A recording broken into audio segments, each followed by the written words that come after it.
I was talking to a friend on the phone last night and she said, "Oh my God, you're going to South by Southwest. Are you going to hang out with like rock stars?" And I was like, better, better, better. I'm going to hang out with the real badasses, the teachers for sure. So I'm happy to be here. Thank you all for having me. I am going to just tell you this. I spoke at South by Southwest last year. Just tell you this. I'm like coming over here, so it's like a secret. So on the way here, I got pulled over and I had no driver's license. I had no proof of insurance and I was speeding and the guy goes, "Geez, I mean, where are you going?"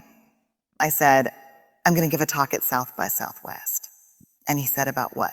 I said, "Failure." Audience laughing. So this morning I rode here with my sister from Houston and we're going back because we live down the road. And I was like, "Oh my God."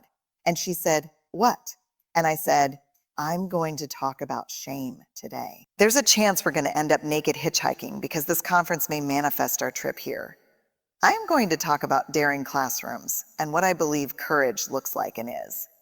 So we're going to start here." So I am sitting on about 200,000 pieces of data that I've collected over the last 15 years.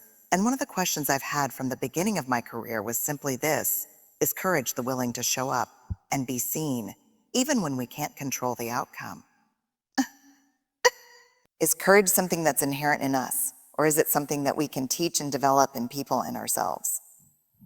And so as both a social worker and a teacher, this is my 21st year in the classroom. Yeah, I am very quick to call bullshit when someone says you can't teach something. My first question was, "Oh, we can't really teach empathy. You have it or you don't. You can't teach courage. You either have it or you don't." I'm like, let me talk to a group of teachers about that, because to me, it's questionable. So what I've learned in the last couple of years is you can absolutely teach courage. You can develop it in yourself and you can develop it in others. And it basically boils down to 4 skill sets: vulnerability, clarity of values, trust, and what I call rising skills. The ability to get back up when we fall, when we experience setbacks and failures. It's interesting because I didn't think rising skills or resilience was going to be on this list. But as it turns out, the most courageous men and women I've interviewed over the past 15 years talk about their courage only being possible because they know how to get back up when they inevitably fall. Wednesday, sir. And one of the things that's true is that if you're brave enough often enough, you will fall. It's not a question if you might fall, you will, by definition, if you're brave in your classrooms, in your life, with your partners, with your kids, with the people you care about. If you're brave, you're going to get hurt. I mean, the brokenhearted are the bravest among us because they had the courage to love, right? Audience applauding. And so we have to learn how to get back up. So here's what I want to talk to you about today. I'm going to talk to you a little bit about vulnerability. I told him, I was like, "I'm ready to do my talk. I need 7 hours. I just need to be with my people for a long stretch." What I'm actually to talk to you about today is the number one thing that gets in the way of developing courage and building courageous classrooms. We're going to start with vulnerability, and then I'm going to talk to you about shame. And I'm going to tell you why I decided to talk about shame today. Because I feel really comfortable with you, and I think you're a fearless group of people. And I don't think we can pretend that this is not getting in the way. I don't think we can say this is not happening in homes. This is not happening in the environment we live in right now. This is part of the landscape, and it's become worse over the last 6 months. And so I want to talk about it. But let's start with vulnerability, and let's start with the willingness to be vulnerable, the willingness to really show up and let people in. How many of you were raised to believe that vulnerability is weakness? Most of us. Here's what I can tell you, and I'll challenge you, yell up if you can think of something. I cannot find in 200,000 pieces of data a single example of courage that was not completely defined by vulnerability. Can you think of one courageous thing that you have seen someone do in your life that did not require vulnerability, that did not require uncertainty, risk, and emotional exposure? One thing. I cannot. I find zero evidence. And let me tell you, I've stood in front of a group like this of special force military people. They can't think of a single example of courage that did not require absolute vulnerability. But we hate vulnerability because it opens us up to being hurt, and we think I don't want to be vulnerable because vulnerability, here's my slideshow, there it is the center of shame and scarcity and fear and anxiety and grief and disappointment. So I'm going to armor up and self-protect. I'm not going to let people hurt me, see me, take advantage of me. The problem is that when we armor up like that, not only is vulnerability certainly the center of these experiences, it's also the center of these love and belonging and joy. No vulnerability, no love, no belonging, no joy. What do you think is the most vulnerable human effect we experience? What's the hardest emotion for us to handle as humans? Joy. How many of you are parents? How many of you have ever stood over your child while they're sleeping and thought, oh my God, I love you like so much I can't breathe? And then in that split second, pictured something horrific happening to your child. How many of you done that? It should be 95% of you. And this is a perfect example of that. Many years ago, when I first was studying this concept of foreboding joy, this fear we have about being joyful, I was on date night with my husband, and we come home, and I see the light still on the kids' bedroom. I'm like, circle the block until they're tucked in. Circle the block. So we get some like TCBY yogurt or something.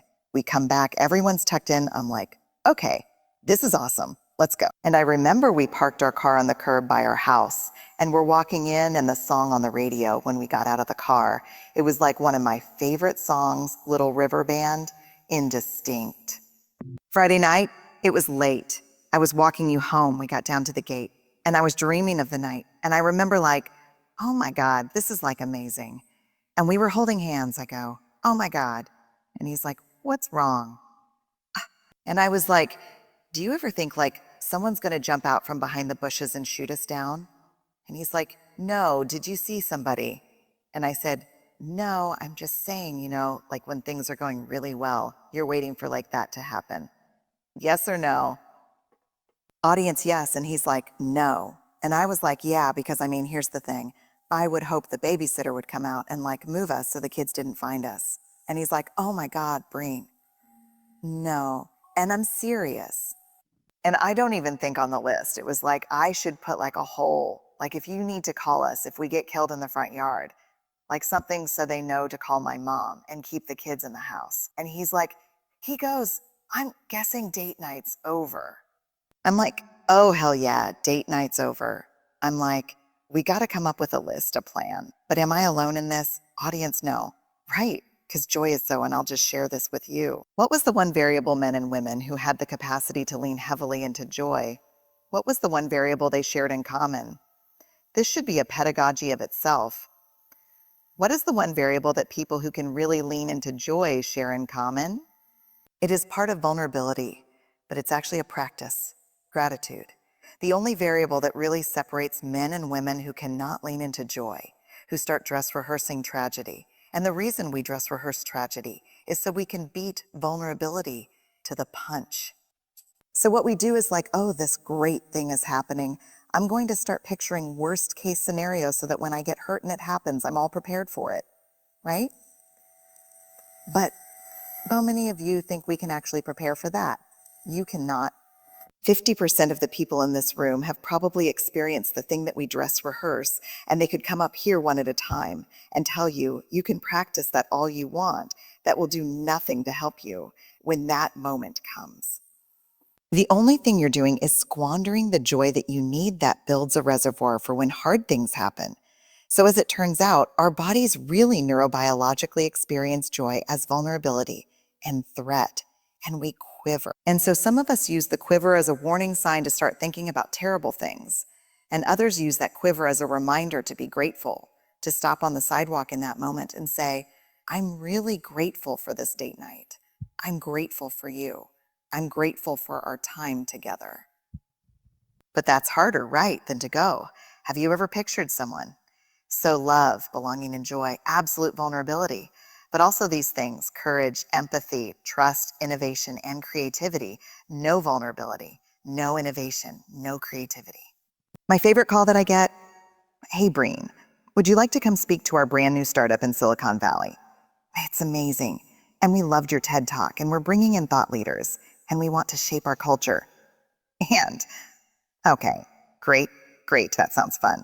What do you want me to talk about? Anything but vulnerability and shame. Audience laughing, I got nothing. No vulnerability, no creativity, no innovation.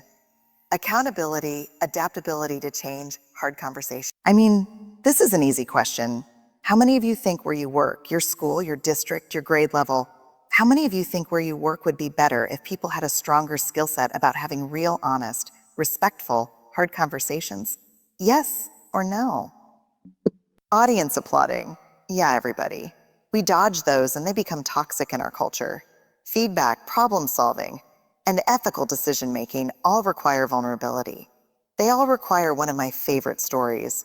I'm in Canary Wharf in London talking to 150 hedge fund managers about vulnerability.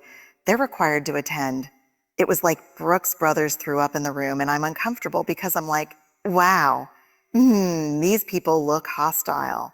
All men, all white, and all not happy to be there. And so I only get like 5 minutes in before someone's like, excuse me, we don't know why you're here. We're bankers. We're high compliance driven. We don't do vulnerability. And I'm thinking to myself, I don't know why I'm here either. I haven't even ridden the London Eye. There's so many things I want to do. I'm not sure either. I said, why am I here actually? What are you up against right now? And they're like, we're a high compliance banking industry. Our biggest problem right now is ethical decision making. How many of you in this room right now have ever tried to make an ethical right decision in the face of a group moving the other direction? You will piss off some people. Yes or no?